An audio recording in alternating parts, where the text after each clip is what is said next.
Merhaba sevgili takipçilerim. Sedirli odamın dönüşümünü sizlerle paylaştığım video serimin ikincisindeyim. Bir önceki videomda duvarları boyamıştım buz beyazı rengine. Şimdi sıra bu çok kıymetli sedirlerde. Biraz eski, rengi yıpranmış fakat şimdi ben bunu Cadence'le yepyeni hale getireceğim. Cadence'in vizon rengini aldım ana renk olarak. Yarı mat verniğini kullanacağım. Burada da glazeli eskitme boyam var siyah. Bu eskitme uygulamak için yüzeyler çok uygun, derinlikler var. Oralara uygulayacağım. Ve ipek fırçam, rulon.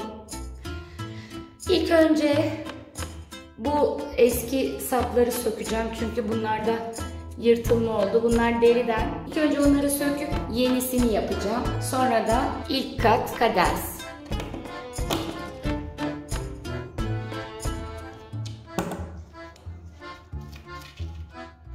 Elimdeki boyayı değerlendirmek için minderlerin altında kalacak olan kısmı boyuyorum. Bakın. Görünecek kısımlara da vizonla devam edeceğim. Önceki videolarımda da anlatmıştım. Duvar boyası da su bazlı bir boya ve mobilya, ahşap boyanabiliyor. Verniklediğiniz zaman da Cadence'le neredeyse aynı dayanıklılığa sahip. Tabii ki Cadence'den vazgeçmiyoruz. Onun renkleri harika. Burada bantlama yapmıyorum. Nasıl duvara değdirmeden boyadığımı size göstereceğim şimdi. Buraya bantlama yapmadım. Çünkü duvara bant izi bırakmak istemiyorum. Bunu yeni boyadığım için soyulma da olma riski var. O yüzden bu şekilde kenar kısımlarını boyuyorum.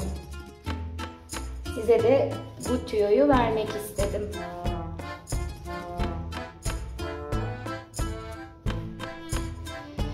Cadence'in kapatıcılığı bir başka.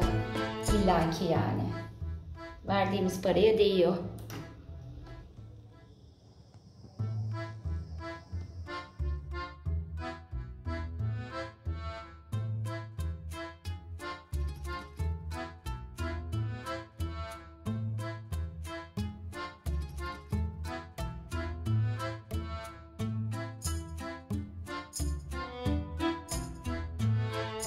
Vizon rengin beyazın yanında nasıl durduğunu şöyle bir göstereyim.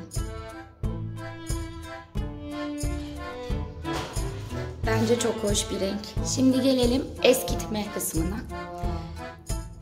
Gördüğünüz gibi gerçek bir ahşap mobilya, sunta, kaplama falan değil yani. Bunu da boyamak ayrı bir zevk. Şimdi bunun girintilerine eskitme uygulayacağım. Bu vizon rengiyle siyahın çok iyi yakışacağını düşünüyorum. Siyah Cadence boyam var.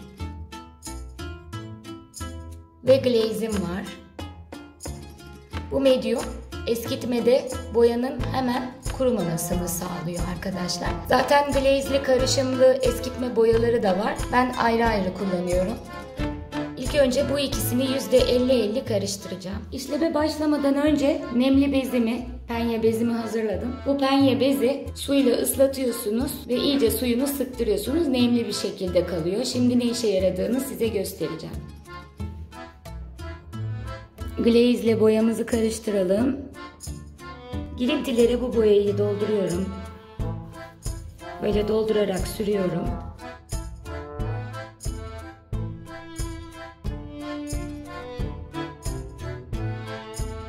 Ve hazırladığım nemli bezle üzerinden geçiyorum.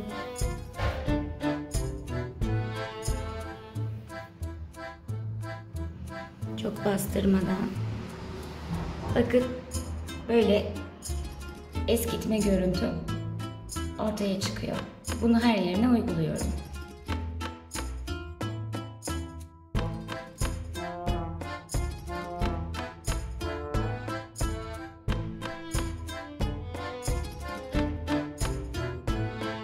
Eskitme ile beraber çok güzel oldu.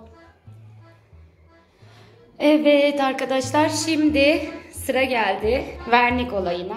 Cadence'in yarı mat verniğini kullanacağım.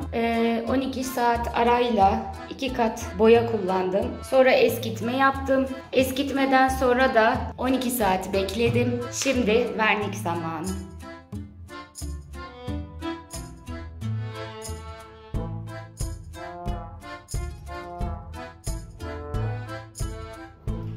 Sihirli oda dönüşümümde ikinci videomun da sonuna geldim.